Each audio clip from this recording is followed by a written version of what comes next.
Hi అండి. Hello everyone. అందరు ఎలా ఉన్నారు? నేనైతే ఈరోజు ఈ వీడియోలో మీకు లివర్ కర్రీ ఎలా తయారు చేయాలి అనేది వీడియో చేసి చూపిస్తున్నానండి. Welcome back to Manju's world. మీరు ఈ వీడియో చివరి వరకు స్కిప్ చేయకుండా చూడండి. తక్కువ టైంలోనే నేను మీకు ఈ వీడియో అయితే ఇవ్వాలని కర్రీ చాలా టేస్టీగా చేశానండి. ఒకసారి చూసి నచ్చితే లైక్ చేయండి. వీడియోని తప్పకుండా సబ్స్క్రైబ్ చేయటం మాత్రం మర్చిపోవద్దండి. ఓకేనా అండి? వీడియోలోకి వచ్చేసేయండి.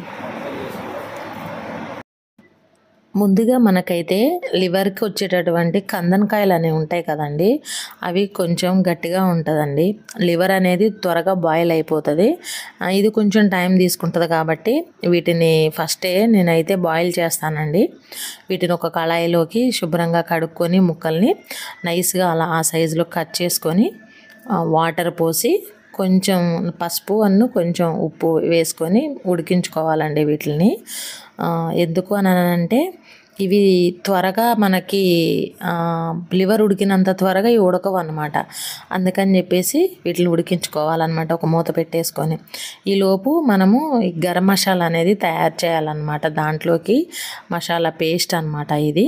దీనికి వచ్చేసి దాల్చిన చెక్క, లవంగాలు, మరాఠీ మొగ్గ, ఎల్లిపాయలు, మనకి ఉల్లిగడ్డ, యాలుక్కాయలు, గసగసాలు, ధనియాలు ఇవన్నీ వేసి ఎండు కొబ్బరి వేసేసి మెత్తగా పేస్ట్ చేసుకోవాలండి దీన్ని.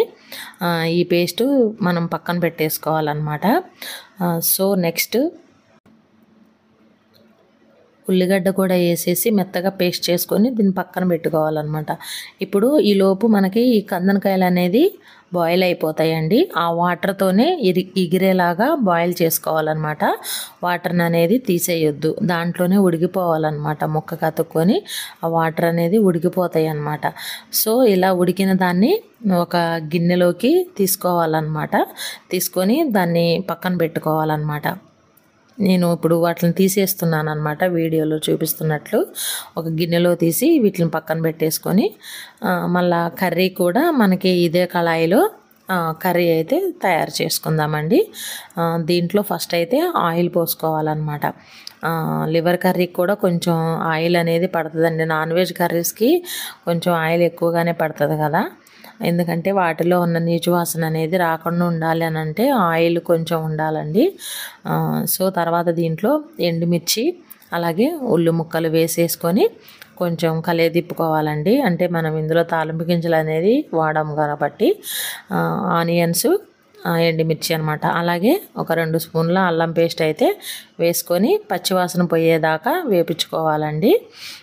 దీంట్లోనే ఇప్పుడు మనం మసాలా ముద్ద తయారు చేసుకున్నాం కదండి, అది ఒక 2-3 స్పూన్ల వరకు అది వేసుకోవాలండి. వేసుకొని అది కూడా పచ్చివాసన పోయేదాకా అడుగంటకుండా మంచిగా నీట్గా తిప్పుకోవాలన్నమాట.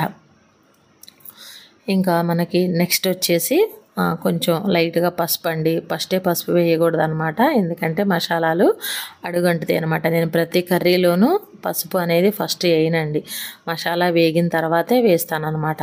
ఎర్రగా మసాలా వేగిన తర్వాత దాంట్లో ఒక 1/2 కేజీకి అలాగా టమాటా జ్యూస్ అనేది పోసుకోవాలి మెత్తగా పట్టి. అది వెంటనే కాస్త గల్లుప్పు వేసేసుకొని దాంట్లోనే కాస్త కారం కూడా వేసుకొని తిప్పుకోవాలన్నమాట. అంటే ఉప్పు కారము లైట్గా వేసుకోవాలన్నమాట. మనకి ఈ నాన్ వెజ్ వేయకముందే ఈ టమాటా బాత్లో వేసేసుకోవాలన్నమాట. సో ఇలా పైకి ఆయిల్ తేలే వరకు మనకి ఉడికించుకుంటే దాంట్లో పచ్చివాసన అనేది పోయి నీట్గా తయారవుతుంది అన్నమాట. ఇప్పుడు ఈ పొజిషన్లో మనము లివర్ అనేది యాడ్ చేసుకోవాలన్నమాట. ఎందుకంటే ఇప్పుడు టమాటా మనకి మసాలాలు టమాటా పచ్చివాసన పోయి మంచి మసాలా ఫ్లేవర్ కింద అయిపోతుందండి.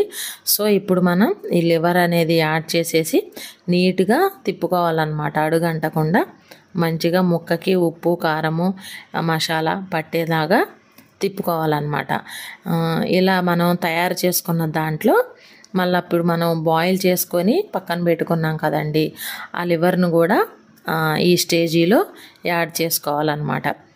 కొంచెం అంతా కరివేపాకు అవి వేసేసుకొని ఫ్లేవర్ కోసం ఇవి యాడ్ చేసుకొని తిప్పుకోవాలన్నమాట.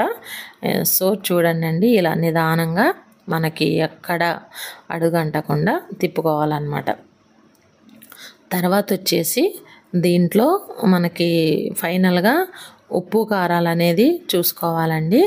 ఈ స్టేజీలో ఉన్నప్పుడే మనము ఉప్పు కారాలు చెక్ చేసుకొని ఏది తగ్గితే అది మనం ఫైనల్గా వేసుకోవాలన్నమాట. అంటే ఇప్పుడు ఈ స్టేజీలో పచ్చిమిర్చి కూడా ఇప్పుడు వేసుకోవాలండి. ఫ్లేవరు ఈ టైంలో వేస్తే టేస్ట్ బాగుంటుందండి. అంటే తాలింపు అప్పుడు వేసేది వేరు ఉంటుంది టేస్టు. ఇప్పుడు ఈ టైంలో మనకు పచ్చిమిర్చి యాడ్ చేయటం వల్ల ఇంకాస్త టేస్ట్ అనేది చాలా బాగుంటుంది అన్నమాట. సో ఇంకా కాస్త ఉప్పు కారము మనకి తగ్గినాయి కాబట్టి నేను మళ్ళీ అవి యాడ్ చేసుకున్నాను. ఇలా ఫైనల్గా మొత్తం వేసుకొని కొంచెం కసూరి మెంతి అనేది కూడా యాడ్ చేసుకొని మొత్తం తిప్పుకోవాలండి. నా దగ్గర కొత్తిమీరను ఇది మిస్ అయిపోయిందండి. అయినా కానీ ఏం కాదండి, కర్రీ చాలా టేస్ట్ ఉంటుంది అనమాట. మన దగ్గర ఏవైతే ఉన్నాయో వాటి వరకే చాలా రుచిగా చేసుకోవాలండి. ఫైనల్గా కచ్చా మసాలా అండి. ఇది వచ్చేసి చెక్క లవంగం యాలక్కాయలు కలిపి పొడి చేసిన పొడి అనమాట.